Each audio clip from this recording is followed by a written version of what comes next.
मुंबई भारताची आर्थिक राजधानी, स्वप्नांची नगरी आणि समुद्राच्या लाटांवर उभी राहिलेली एक अशी शहराची ओळख जिचं अस्तित्व शतकानुशतकांपासून कोळी समाजाशी जोडलेलं आहे. आज आपण ज्या मुंबईला आपण स्काय स्क्रॅपर्स, कोस्टल रोड, मेट्रो आणि रिडेव्हलपमेंटच्या नजरेतून पाहतो, त्याच मुंबईच्या मुळाशी होते कोळीवाडे. मासेमारी आणि समुद्राशी आयुष्यभराचं नातं जोडलेली हजारो कुटुंब. पण आता हाच कोळी समाज पुन्हा एकदा रस्त्यावर उतरला आहे.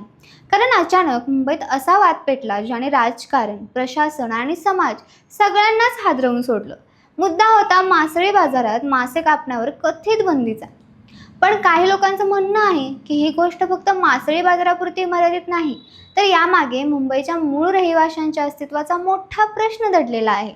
नमस्कार, मी किशोरी आणि तुम्ही पाहता अनफिल्टर्ड महाराष्ट्र. ही संपूर्ण घटना सुरू झाली मुंबईच्या वाकोला परिसरातून. रोज पहाटे समुद्रातून मासळी घेऊन येणाऱ्या कोळी महिला बाजारात बसतात. ग्राहक येतात, मासे निवडतात आणि त्याच ठिकाणी मासे साफ करून घेतात. अनेक दशकांपासून हीच पद्धत मुंबईत चालली आहे. पण काही दिवसांपूर्वी अचानक बातमी समोर आली की BMC अधिकाऱ्यांनी बाजारात मासे कापण्यावर आणि साफ करण्यावर आक्षेप घेतला आहे. कारण सांगितले गेलं, अस्वच्छता, दुर्गंधी आणि आरोग्याचे प्रश्न. काही ठिकाणी कोळी महिलांना कथितपणे सांगण्यात आलं की बाजारात मासे कापायचे नाहीत, ग्राहकांना अख्खे मासे द्यायचे. आणि इथूनच सुरू झाला संतापाचा स्फोट. कारण कोळी समाजासाठी हा फक्त व्यवसाय नाही, हा त्यांच्या पोटाचा प्रश्न आहे. अनेक कोळी महिलांनी सांगितलं की ग्राहकांना साफ केलेले मासेच हवे असतात. मुंबईतील बहुतेक लोकांना मासे साफ करता येत नाहीत, घरात ती सोय नसते. जर बाजारात मासे कापण्यावर निर्बंध आले तर ग्राहक मासे घेणेच बंद करतील, व्यवसाय कमी होईल आणि हजारो महिलांचं उत्पन्न थांबेल. त्यामुळे हा मुद्दा काही तासांतच संपूर्ण मुंबईत चर्चेचा विषय बनला. सोशल मीडियावर व्हिडिओ व्हायरल झाले, कोळी महिला आक्रमक झाल्या. मग चिकन आणि मटण मार्केटवर नियम का नाहीत हा प्रश्न विचारला जाऊ लागला. आणि मग या प्रकरणात राजकारणाची एंट्री झाली.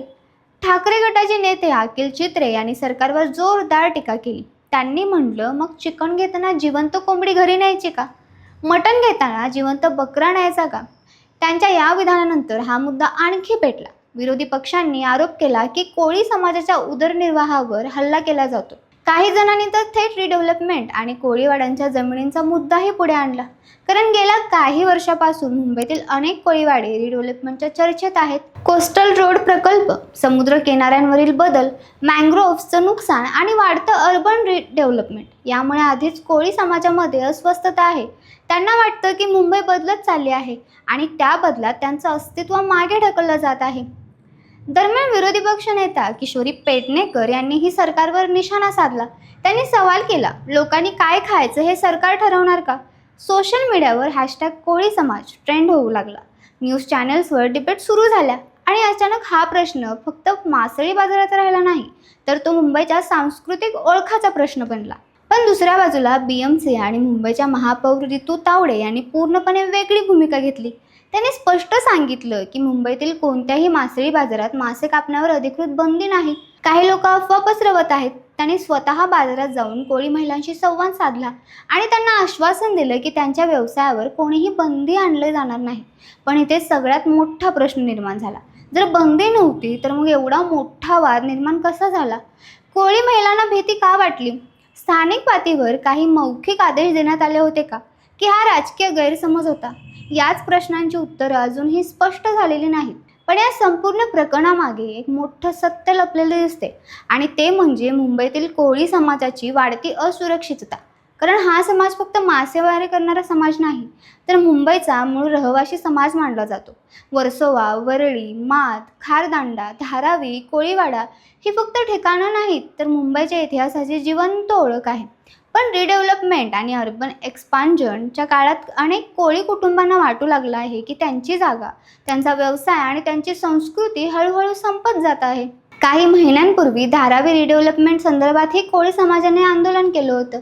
त्यांची मागणी होती की रिडेव्हलपमेंट सुरू करण्यापूर्वी कोळी जमिनीचं स्पष्ट डिमार्केशन व्हावं. पण न्यायालयाने रिडेव्हलपमेंट प्रक्रियेला परवानगी दिली.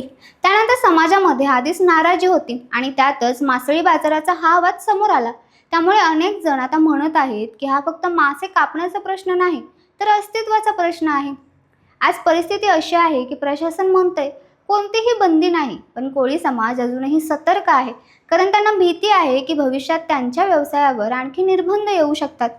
आणि जर समुद्र, बाजार आणि जमीन तिन्ही गोष्टी हातातून गेल्या तर पुढच्या पिढींनी काय करायचं? मुंबई आज आधुनिकतेच्या दिशेने वेगाने धावत आहे, पण त्या वेगात जर मुंबईच्या मुळाशी असलेली संस्कृतीच मागे पडली तर ही फक्त एक समाजाची हार नसेल, तर ती मुंबईच्या इतिहासाची हार असेल. आणि कदाचित म्हणूनच आज कोळी समाजाचा आवाज इतका मोठा झाला आहे. आणि तुम्हाला जरी माहिती आवडली असेल तर चॅनलला लाईक करा, शेअर करा आणि सबस्क्राईब करायला विसरू नका. धन्यवाद.